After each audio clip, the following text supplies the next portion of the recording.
তোমাকে ভুলি আমি কেমন করে।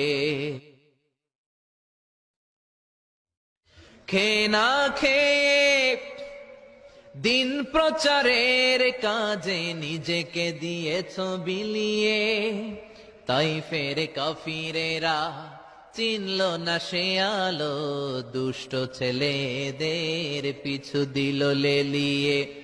খেয়ে না খেয়ে দিন প্রচারের কাজে নিজেকে দিয়েছ বিলিয়ে, তাই ফের কাফিরেরা চিনল না সে আলো, দুষ্ট ছেলেদের পিছু দিল লেলিয়ে। পাথরের আঘাতে ক্ষত বিক্ষত হয়ে সারা শরীর থেকে রক্ত ঝরে। হে রাসূল তোমাকে ভুলি আমি কেমন